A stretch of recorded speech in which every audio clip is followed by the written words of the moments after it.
to another inspiration from Ken Park at Fallingbrook Heights Baptist Church at the Center. We encourage you to prepare your heart, mind, and soul for a time of reflection, learning, and prayer. If you have any questions, or if you're just looking to chat, check out our website, churchatthecenter.com.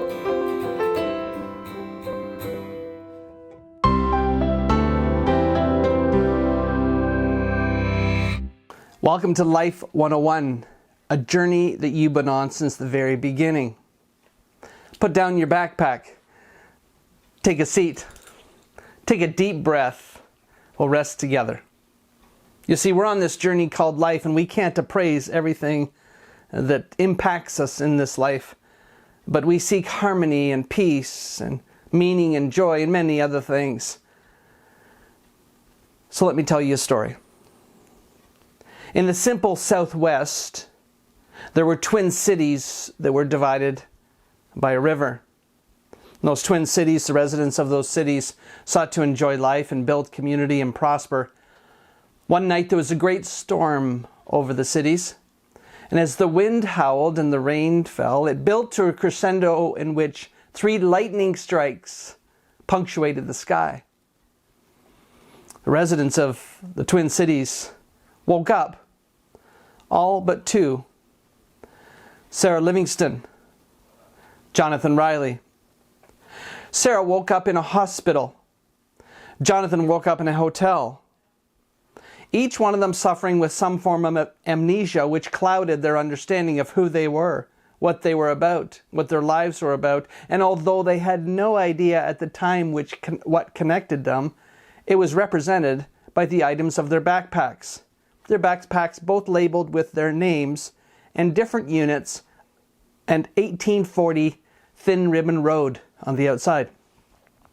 In their backpacks were 6 items plus 1. There was a card out on the outside envelope, their name inscribed in gold on it. There were clothes and a care kit. There was a set of 4 keys, 3 marked with master, and then a smaller one marked with 37 on both of their key rings. There was dice in a velvet bag. There was a black credit card with their name on it and the word corporate at the bottom. And there was a group picture with both of their smiling faces and a younger age looking out at them. And there was a smudged journal in a sealed bag. They didn't know at the time the significance of all of these items, but they were learning it. Jonathan was tired, sitting in the coffee shop, tired of the tension of forgetting. He finished his caramel macchiato and thought of what he knew so far in the cloud of his amnesia. He looked down into his bag and saw the journal sealed in the plastic bag and thought it might be good to write out these things, though he was tempted to empty the package. Not wanting to cloud his memory, though really tempted to read all the journal entries at the beginning, he turned to an empty page at the back of the journal, and with the silver pen that was attached, began to write. Name, Jonathan Riley. I am loved. My existence matters. Coffee, caramel macchiato. Height, about 5'10". Weight, well, more now after this coffee. Friends, known associates, Dr. Arnborg, Sarah Livingston. Phone number, 540-392-1530. Origination, number 7, 1840, Thin Ribbon Road. When he wrote down his address, he sighed and paused and looked up at Dr. Arnborg, who was finishing his call at the front of the coffee shop. Dr. Arnborg had already told him that he was also from 1840 Thin Ribbon Road. But what did that mean? Before he could continue with his thoughts, Dr. Arnborg finished his call and came back and stood beside the table where he was at. Jonathan quickly put his journal into his bag, in his backpack. Dr. Arnborg looked at Jonathan and said, "Jonathan, my plans for today have just been postponed. I'm in the city for a little while longer. I know that you have many questions, and I want to tell you about 1840 Thin Ribbon Road. But my knees are cramping and I need to walk. You'll need to trust me, but let's go for a short stroll and I'll tell you all I can." Jonathan felt uncertainty, but he was at peace with Dr. Arnborg, and he had many questions, so he responded, "Sure, let's go." He reached into his bag for his sweater, and as he pulled his sweater out, the clasp that was holding the keys on the inside of his bag opened up, and the keys came out and fell on the floor. Dr. Arnborg stopped to pick them up, and holding the keys in his hand and rotating them through, held on to them while with his left hand he reached into his pocket and withdrew a set of keys identical to Jonathan's, minus the small key named 37. All of Dr. Arnborg's keys were also marked with Master. Before Jonathan could respond to Dr. Arnborg tossed the keys back to Jonathan and turned and headed towards the door, motioning Jonathan to follow him as well. As they moved along the busy street, Jonathan tried to keep up with Dr. Arnborg. After a good 30 minutes of walking, weaving through the lunch day traffic, they stopped at an intersection on a red light. Dr. Arnborg was calm. Jonathan was winded and red-faced. He welcomed the pause and he set down his backpack. Dr. A scanned the buildings around him and drew Jonathan's attention to a door accessed by a man with a swipe card. He said, "See, that man has an access to that door. He must work there." He turned towards a nurse, and a nurse with an access pass on her hip, and said, "She must be caring for patients behind a door." He turned to a construction worker who was starting an excavator with a set of keys. He said, "See, that worker operates that machine." And for 20 minutes, Jonathan and Dr. Arnborg began to see more access points and keys. First, Dr. A was the lead, but Jonathan began to see more. A slick Ferrari getting a ticket. A subterranean access city employee, police officer with handcuffs, the operator of a crane, a dog carrier in a van, a padlock on a bike courier, access to a traffic light system, a motorcycle, water shut off, and on and on. Each access matched with a key holder, and each key matched with an assumptive lock somewhere. When the keys and the locks ran short, Jonathan looked at Dr. A with a smile and laughed. And Dr. A said slowly, "You have master access to 3 locks. These keys were cut at Thin Ribbon Road, but can be used many places."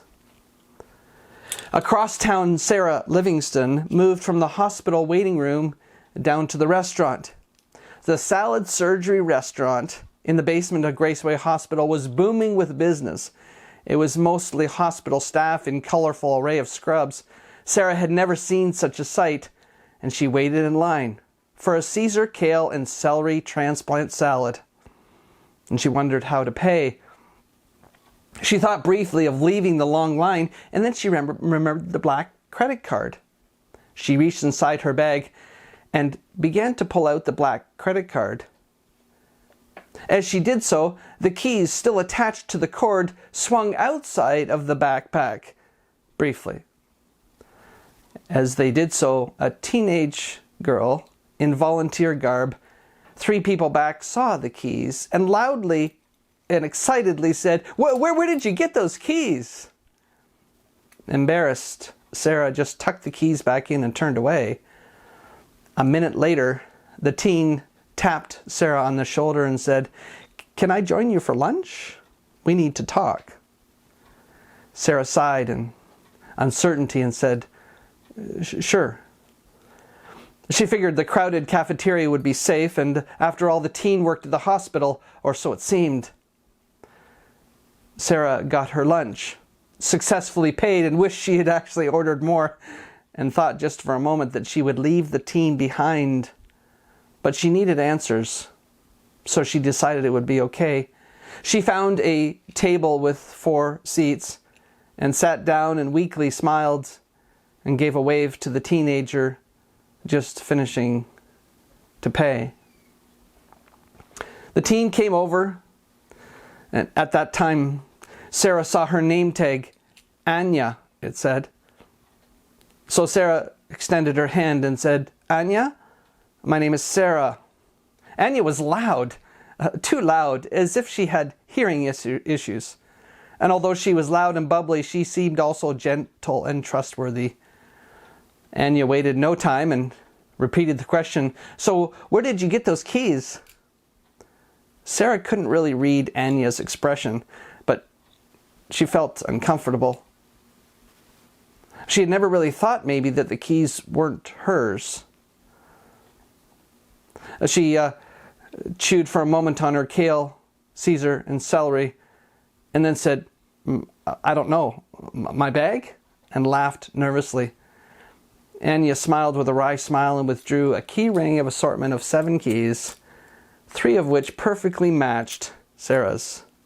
They were also marked with Master. Anya looked at Sarah's backpack with a bright smile and pointed to the patch on the front. She said, I'm from 19, just down the hall at 1840 Thin Ribbon Road. You have master access to 3 locks. Those keys were cut at Thin Ribbon Road, but can be used in many places. Sarah paused with Anya. Jonathan paused with Dr. Arnborg. They all had keys with access to locks. They had an origin, a home. They had the lock where keys worked. And although it was still a mystery of the keys marked 37, the master keys were still undisputable evidence of access granted. And although they still had yet to discover the locks, they had the keys. And now Sarah and Jonathan had new friends who could help them find the locks. We leave Sarah and Anya, Jonathan and Dr. Arnborg in conversation with each other, and we enter into one ourselves. You see, we all have an origin. Time and matter prove that we have an origin. And though there are many theories and discussions about our origins, they significantly impact our destinations. Furthermore, origins are not just about locality, but also identity. It's not just where or what we've come from, but why. You and I have origin. We've come from somewhere as somebody. Regardless of where you are today, you need to know you are loved, you matter as matter, and your life is lived between where you came from and where you're going. You see, Jonathan and Sarah's backpack had locality and identity stamped on their possessions. 1840 Thin Ribbon Road, each from a different unit. They had a card from the Father recognizing the foreknowledge of them, the welcoming of them back to His presence. They had keys they were given to exercise on locks. They were master key holders. Sarah and Jonathan, Anya and Dr. Arnborg had keys. In fact, the keys that you hold on to give evidence for, authority over, and welcome to access to communication. So today, even though we cannot fully understand the dynamics of origin and destination and communication, we're going to consider and take a look at 5 passages in the Bible. You see, the Bible has profound messages about origin, destination, and communication. And today we're going to take a journey considering these things: your origin, your destination, and communication. We're going to look at 5 texts and learn 5 truths. The first one we consider is in Genesis. Genesis 1 starts with our origin, verses 26, 27. And then in chapter 4, verse 26, Genesis tells us this: Then God said, let us make mankind in our image, in our likeness, so that they may rule over the fish in the sea and the birds in the sky, over the livestock and the wild animals and all the creatures that move along the ground. So God created mankind in His own image. In the image of God He created them. Male and female He created them. And it tells us in chapter 4, at that time, people began to call on the name of the Lord.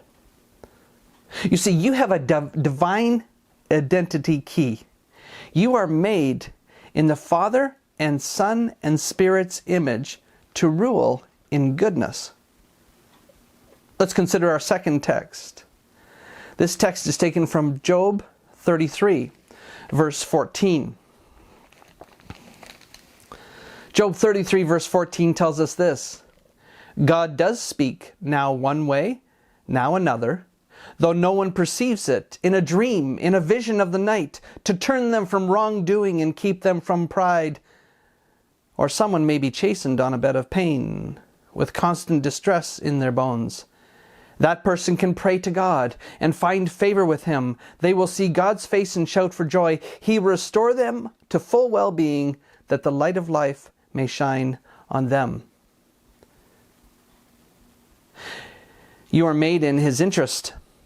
You have a divine guidance key. You are directed, corrected, and protected by God. The third passage we consider is a passage that tells us that we are in His provision. Matthew 7:7-11 says this: Ask and it will be given to you. Seek and you will find. Knock and the door will be opened to you. For everyone who asks receives. The one who seeks finds. And to the one who knocks, the door will be opened. If you then, though you are evil, know how to give good gifts to your children, how much more will your Father in heaven give good gifts to those who ask Him? You have a divine care key. You are under Father God's care. You can ask Him for what you need. Let's consider a fourth passage. You are made in His Word, according to His Son. Hebrews 1:1-2 tells us this: In the past, God spoke to our ancestors through the prophets in many ways and many times and in various ways. But in these last days He has spoken to us by His Son, whom He appointed heir of all things, and through whom also He made the universe. You have a sonship key. You are, or can be, one who hears God's intimate word through Jesus. The fifth text we'll consider is this: You're made in His promise. 1 Corinthians 13:12 tells us this: For now we see only a reflection as in a mirror, then we shall see face to face. Now I know in part, then I shall know fully, even as I am fully known. Now these three remain: faith, hope, and love. But the greatest of these is love. In His promise, you have an absolute access key. You will know total, intimate, and unrestricted access to God. Unrestricted access to heaven. These are incredible keys that we are given. Incredible statements of our origin and our destination and the communication we have as we live this life. So I'd like you to read with me, or read just after if you're listening to this audibly, to these 5 truths. Number 1, made in His image with a divine identity key, I can rule in goodness. In His interest with a divine guidance key, I am directed and corrected and protected. In His provision with a divine care key, I can ask Him for what I need. In His Word with a sonship key, I can hear God's intimate word through Jesus. In His promise, I have an absolute access key. I will know total, intimate, and unrestricted access to God and to heaven. These are the keys that you hold on to. These are the keys that we are given to live this life, to understand our origin and our destination and our communication. We can know today that indeed you and I are loved, that you and I matter, and you and I live these days between our origin and our destination, capable of communicating to God. Today, know that you're on an adventure. And that adventure begins with love. Allows us to understand who we are as we search out the truths of this life. So pick up your backpack. Take up your keys. Take a deep breath. Let's travel on together. Thanks for listening to this inspiration from Ken Park. For more information, visit our website, churchatthecenter.com. God bless.